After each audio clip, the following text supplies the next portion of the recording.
All right, let's talk about something we use all the time, like every single day, but probably don't think twice about. I'm talking about metaphors. Now, we all think we know what they are, right? But what if I told you they're way more powerful than you could ever imagine? Let's get into it. Okay, so first things first. What is a metaphor? I bet you've got an answer on the tip of your tongue, and it probably sounds a lot like something you learned back in English class, right? You know, it's that thing where you say one thing is another thing. Love is a battlefield. All the world's a stage. That kind of stuff. Just a neat little tool for poets and writers. Simple. But what if that's not the whole story? What if it's way, way bigger than that? What if metaphors are actually these incredible tools we use to make sense of everything, to find our way, and, get this, to actually create our reality? Yeah, that's what we're going to unpack. Okay, so first up, let's look at one of their most amazing jobs, bridging these huge gaps in how we understand things. This is especially true when you get people from totally different fields trying to work together. Think of it this way. Metaphors are like a communicative bridge. I mean, imagine you've got a physicist and a poet trying to talk about, well, anything. They're basically speaking different languages, right? Full of jargon. Metaphors step in and build that bridge. They create a shared language, taking these really abstract ideas and linking them to something solid, something we can all grab onto. It's how everyone finally gets on the same page. And check this out. This is a perfect example of how it works. You've got super complex science jargon over here, and these fuzzy, abstract, artistic ideas over there. The metaphor? It's the bridge right in the middle. I mean, think about it. Calling our genetic code a blueprint, bam! Suddenly this incredibly complicated biological thing makes sense.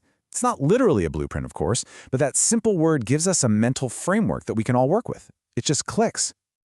But it's not just about bridging worlds that already exist.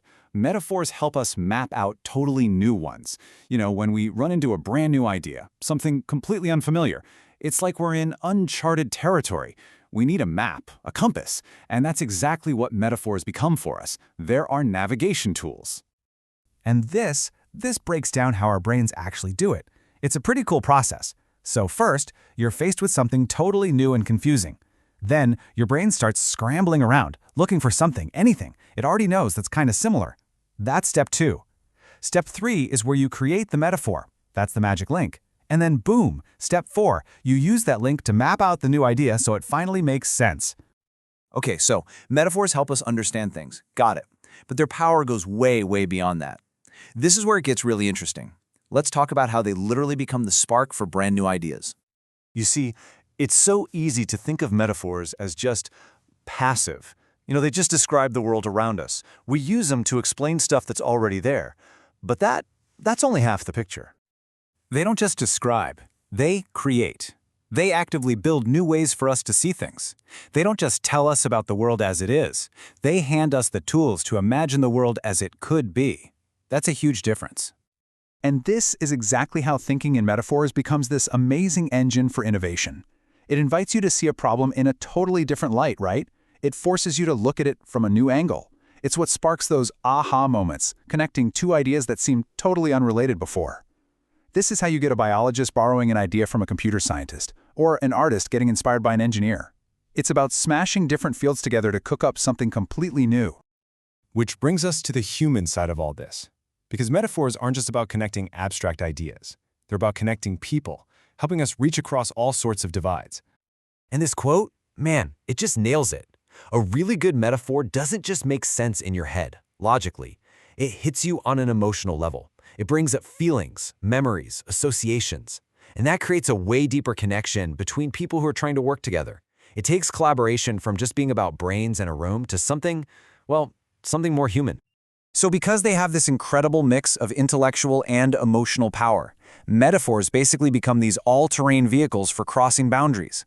They help us drive right past dense jargon, navigate cultural differences, and break down those rigid walls between departments or institutions.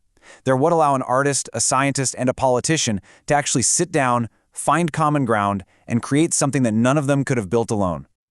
But, okay, let's be real. Using a tool this powerful isn't always easy. It's not a simple plug-and-play situation. It takes real skill. It's kind of like an art form, the art of translation. Which brings up a really important question, right? Just because a metaphor works great in one situation, does that mean it'll work in another? I mean, calling the early internet the information superhighway was genius. But is that same metaphor going to help us understand something like quantum computing? Probably not. And this is the whole challenge of metaphorical translation. You've got to make sure that the meaning you're trying to send is the same one that's being received, especially when you're talking to people from totally different backgrounds. A metaphor can completely fall flat if people don't share the same cultural touchstones or basic knowledge about a topic. So here's the bottom line. Metaphors are absolutely not one-size-fits-all. Whether they work or not comes down entirely to picking the right one for the right people in the right situation. It's something you have to do with a lot of care and thought.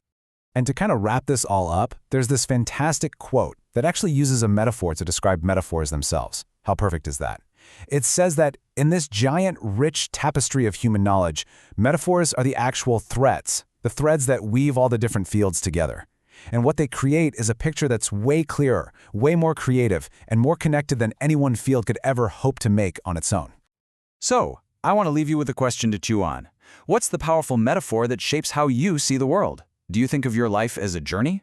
Or maybe for you, an argument is a war. Is your job like building something? Just think about it for a second. Because the metaphors you choose to live by, well, they are quietly, powerfully shaping your reality every single day.